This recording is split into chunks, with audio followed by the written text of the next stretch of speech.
James Buchanan is in my opinion, the finest living economist today. He'll be remembered, I suppose, as a bit of a maverick, but as a very insightful and productive maverick. He's a fantastic teacher, very encouraging to students. I can't say enough about how great he is.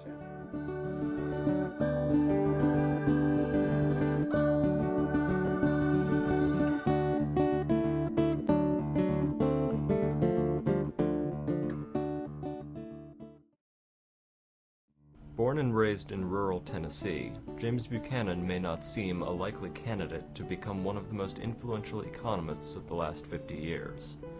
However, it was his early life experiences during particularly challenging times which would come to define his character in and out of academia. Coming of age on the Tennessee farm, Buchanan developed a strong work ethic. Buchanan has said over the years that he never lost the habit of starting early in the morning and doing his best work before his colleagues even arrived for the day. You know, Buchanan's great genius is to convince people that it's all about hard work. But he thinks better than anyone else. And he works hard. So it's kind of like he's like a Michael Jordan type, right? Where, he has a great work ethic and he's brilliant. I think a key to understanding Buchanan is just to understand how he works.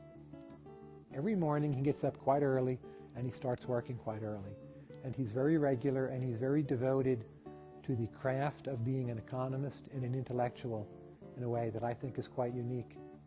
And that to me is the most memorable thing about him. It goes beyond any particular contribution. This notion of like how to work, how to think, how to live, to take ideas very seriously and treat them as such, and to communicate that to other people in an infectious way, I think is ultimately his greatest contribution. After graduation from Middle Tennessee State Teachers College in Murfreesboro, it seemed that economics had found Buchanan. He had several career paths before him. He was offered and accepted a fellowship at the University of Tennessee in economics because that seemed like the best option at the time. After serving in the Navy during World War II, Buchanan completed his doctorate at the University of Chicago under the tutelage of Frank Knight. Buchanan, to this day, regards Knight as one of his greatest intellectual and personal role models. It was also at the University of Chicago where, by chance, Buchanan would stumble upon Knut Wicksel's 1896 dissertation. This chance encounter would change his economic perspective indelibly. Even though Buchanan's foray into economics was literally by chance, he quickly made a name for himself. At the University of Virginia, he was joined by other young, inquisitive economists, most notably Warren Nutter, Gordon Tullock, Jeffrey Brennan, and Leland Yeager. Buchanan and his colleagues established the Thomas Jefferson Center in an attempt to bring the study of economics back to its classical origins. These classical origins, combined with the political and economic philosophies of America's founding fathers, manifest themselves most significantly in Buchanan and Tullock's The Calculus of Consent, the book that establishes Buchanan's biggest contribution to economics, public choice theory. Radical, yet simple, unromantic, yet reflecting the human emotional experience, public choice theory redefined our understanding of politicians and economics. Public choice theory, as Jim Buchanan famously explains it, is politics without romance, or it's looking at politics in a non-romantic way.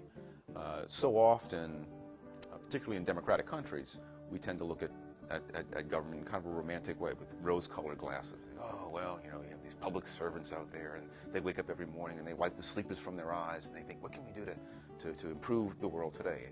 And Jim Buchanan says, look, we don't make that kind of assumption about people operating in the private market. We don't assume that stockbrokers wake up every morning and think, wow, what can I do for the world today? They want to go out and make a living.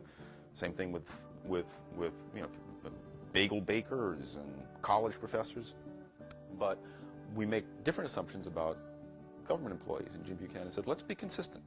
Let's make the same realistic assumptions about people working in the public sector that we make about people working in the private sector.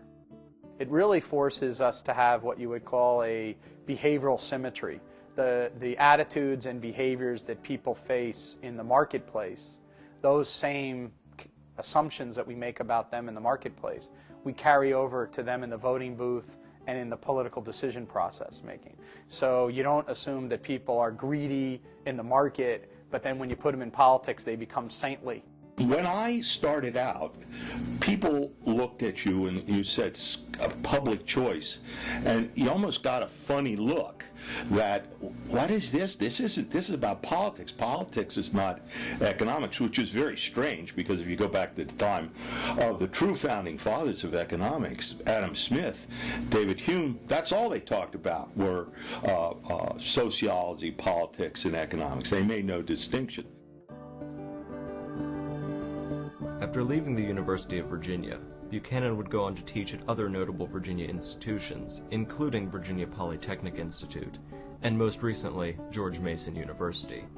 In 1986, he was awarded the Alfred Nobel Memorial Prize in Economic Sciences for his significant contributions to the field. Public choice theory has since become foundational in economics and has expanded within the field. Buchanan's work has pushed the uses and applications of economics, making it a more comprehensive social science. I think the thing about Jim that really will be remembered and sets him apart is he dares to be different. When we came from VPI up to George Mason, his motto was, let's dare to be different. This was a very, very largely unknown school. In the economics department, they had some good economists here, but it was not a well-known department, and he was going to build this department. And he said, let's not try to be like every other, economics department. To call Jim Buchanan an economist is really to underestimate him. He's not just an economist. The world has lots of good economists.